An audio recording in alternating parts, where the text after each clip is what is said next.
আমি সেই মেয়ে, বাসে ট্রেনে ট্রামে রাস্তায় আপনি যাকে রোজ দেখেন, যার শাড়ি, কপালের টিপ, কানের দুল আর পায়ের গোড়ালি আপনি রোজ দেখেন, আর আরও অনেক কিছু দেখতে পাবার স্বপ্ন দেখেন।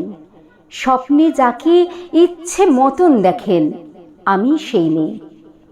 বিহারের প্রত্যন্ত গ্রামে দিনের আলোয় যার ছায়া মারানো আপনার ধর্মে নিষিদ্ধ, আর রাতের গভীরে যাকে বস্তি থেকে তুলে আনতে পাইক বরকন্দাজ পাঠান আপনি, আর সুসজ্জিত বিছানায় যার জন্য অপেক্ষায় অধীর হয় আপনার রাজকীয় লামপট্ট, আমি সেই মেয়ে। আমি সেই মেয়ে আসামের চা বাগানের ঝুপড়ি কামিন বস্তি থেকে যাকে আপনি নিয়ে যেতে চান সাহেবি বাংলোয় মধ্যরাতে, ফায়ার প্লেসের ঝলসে ওঠা আলোয় মোদির চোখে দেখতে চান যার অনাবৃত শরীর, আমি সেই মেয়ে। রাজস্থানের শুকনো উঠোন থেকে পিপাসার জল আনতে যাকে আপনি পাঠিয়ে দেন 10 মাইল দূরে সরকারি ইদারায়, আর 20 মাইল হেঁটে ক্লান্ত বিধ্বস্ত যে রমণী ঘরা কাখে ঘরে ফিরলেই যাকে বসিয়ে দেন চুলার আগুনের সামনে আপনার রুটি বানাতে, আমি সেই মেয়ে। আমি সেই মেয়ে যাকে নিয়ে আপনি মগ্ন হতে চান গঙ্গার ধারে, কিংবা ভিক্টোরিয়ার সবুজে, কিংবা সিনেমা হলের নীল অন্ধকারে, যার চোখে আপনি এঁকে দিতে চান ঝুটা স্বপ্নের কাজল, আর ফুরিয়ে যাওয়া সিগারেটের প্যাকেটের মতো যাকে পথের পাশে ছুঁড়ে ফেলে আপনার ফুল সাজানো গাড়ি শুভ বিবাহ সম্পন্ন করতে ছুটে যায় শহরের পথে। কোনি দেখা আলোর গোধূলিতে একা দাঁড়িয়ে থাকা, আমি সেই মেয়ে।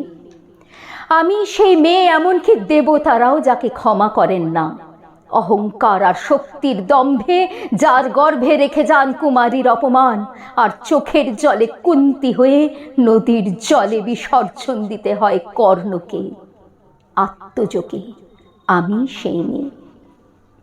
সংসারের অসময়ে আমি ভরসা, আমার ছাত্র পড়ানো টাকায় মায়ের ওষুধ কেনা হয়, আমার বাড়তি রোজগারে ভাইয়ের বই কেনা হয়, আমার সমস্ত শরীর প্রবল বৃষ্টিতে ভিজতে থাকে, কালো আকাশ মাথায় নিয়ে আমি ছাতা হয়ে থাকি, ছাতার নিচে সুখে বাঁচে সংসার।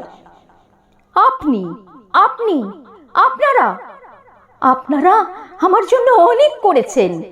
সাহিত্যে, কাব্যে, শাস্ত্রে, লোকাচারে আমাকে মা বলে পুজো করেছেন, প্রকৃতি বলে আদিক্ষেতা করেছেন, আর শহরগঞ্জের কানাগলিতে ঠোঁটের রং মাখিয়ে কুপি হাতে দাঁড়ও করিয়ে দিয়েছেন। হ্যাঁ, আমি সেই মেয়ে। একদিন হয়তো একদিন, হয়তো অন্য কোনো একদিন আমার সমস্ত মিথ্যে পোশাক ছুঁড়ে ফেলে দিয়ে আমি হয়ে উঠব সেই অসামান্যা। খোলা চুল মেঘের মতো ঢাকবে আমার খোলা পিঠ, দু চোখে জ্বলবে ভীষণ আগুন, কপাল ঠিকরে বেরুবে ভয়ঙ্কর তেজরশ্মি, হাতে ঝলসে উঠবে সেই খড়গ, দু পায়ের নুপুরে বেজে উঠবে রণদুন্ধুবি, নৃশংস অট্টহাসিতে ভরে উঠবে আকাশ। দেবতারাও আতঙ্কে স্তব্ধ হয়ে বলতে থাকবেন, মহামেঘ প্রভাং ঘোরাং মুক্তকে চতুর্ভুজাং কালিকাং দক্ষিণাং মুন্ডমালা বিভূষিতাং।